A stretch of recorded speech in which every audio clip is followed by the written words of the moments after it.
Alright, so it just didn't really work out for you, did it? There's a few reasons why it didn't, and in this video I am going to explain to you why it just didn't really work. But first, tell me in the comment section, does my sound a little bit better? I bought this new microphone, works a little bit better than this little ball that I've been using as something to play catch with. But yeah, the bass broke just earlier.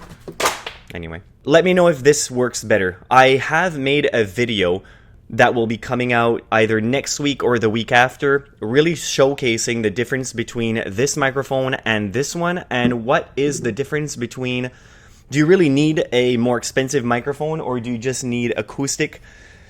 I'll be doing a sound test, so make sure to stay tuned to watch that video, and to be notified, just subscribe to the channel and you'll get a notification.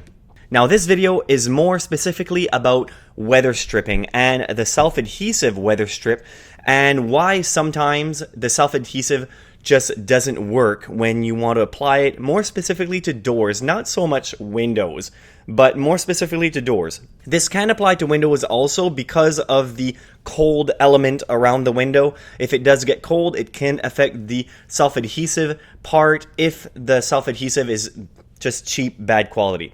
But first, now let's say right now you have a weather strip and you installed it and it just peeled off almost instantly. Now there's reasons for this. Now let's say you added the weather strip on an interior door. Now there's a few differences between weather strip on an interior door and what you would need to buy if you want to soundproof, let's say, an exterior door, a metal door with a metal frame, let's say. You will need to buy a different type of weather strip that is more resilient to when the door frame or the door itself, wherever that you installed the weather strip, if it does get cold, then there are a different type of weather strip that I'll recommend later in this video to accommodate for that, where it won't peel off just because the metal became cold. But before you install your weather strip, it's important to wash around the door frame or wherever, the window frame, wherever you're going to install the weather strip. It's not only important to wash the area to get rid of all the dust, because that could be a reason why it didn't stick very well if you just placed it on a dusty surface. Now make sure to wash that and to thoroughly dry it. Now, what I would do next is to now rub that section with rubbing alcohol. The reason for this is a lot of the soaps that we use will leave a film around where even after you dried it up, there's still going to be a film, and some soaps does not really mix well with the self-adhesive weather strip.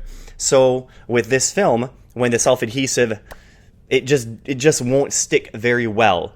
Maybe when you install the weather strip, it will stick, but after a few minutes even, it'll start peeling off. It's perfectly fine, but really now, the glue on your weather strip isn't that great anymore. So either you need a new weather strip with a new self-adhesive, or you can just buy a glue to glue the weather strip, but you have to put a very little bit amount of glue.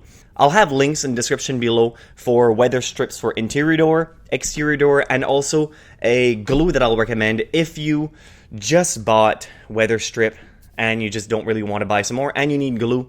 You can kill two birds with one stone with that one. But adding the rubbing alcohol around where you already washed and dried the section will take that film off. It'll leave it perfectly clean and sanitized. And then you can place your weather strip once everything is dry around the door frame, or let's say you want to do it around the window. For a exterior door, something made of metal, now you follow the same procedure. Wash it, dry it, rubbing alcohol. Now, if you have a metal door frame, so you want to place the weather strip around the inside of the door frame, basically where the door meets the door frame, where it closes, it will squish the weather strip and it'll do its job. Now, that door frame can get cold. Now, it's always better, if you can, to place the self-adhesive weather strip on warm metal. Even if it gets cold later on, at least if you create a good bond right from the start, it will make a huge difference. if you try to stick the weather strip on a cold surface, it usually just doesn't work as well. Even with a really good glue, it's better to do it with a warmer metal. Now, the type of weather strip that I usually buy is more of a weather strip that you can use for indoors and also that you can use for vehicles. Now, vehicles, it's metal and it will get cold. So that's the type of weather strip that works good for a exterior door. Another thing that this weather strip is good for, not only for the self-adhesive section, it's really good for ozone, for breaking down the rubber itself. Now, this has a special coating inside the rubber and it keeps it from just degrading over time. So it'll last a little bit longer. You're not paying that much more, but it does last. There are a few other types of weather strips that I'll recommend in the future as I try more of them, because I've been ordering some online, buying some at the local hardware store just to see what is the difference between the two, because the biggest difference I've seen with weather strips is if you buy a $5 weather strip, yes, the rubber is fine for now. Usually it's not even made of rubber, it's made of some type of silicone, but it's the self-adhesive section that just doesn't work. It's just complete garbage. So if you spend a little bit more, the glue and the self-adhesive will most likely be better, but not all the time. So just make sure to either take my suggestions or read the reviews on either Amazon or just look online. Weather strip is not that expensive, but it is quite annoying if you order something online for, let's say, $10, $15. You go to apply it, it doesn't work, and then you have to send it back and redo the whole process over again. So all of these methods are really simple to apply, and it's something that really should be common sense to clean and dry the area, which most of you are doing. But the most important thing is, as I said, put that rubbing alcohol around, get that film off of the surface that you just applied, and then put your weather strip, and I can almost assure you that it will work a lot better than just washing and waiting for it to dry and then coming to the realization that your weather strip is not sticking, and then you're pissed off at, well, me.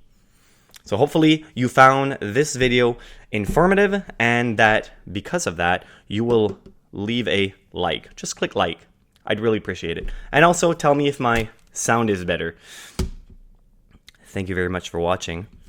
Until next time.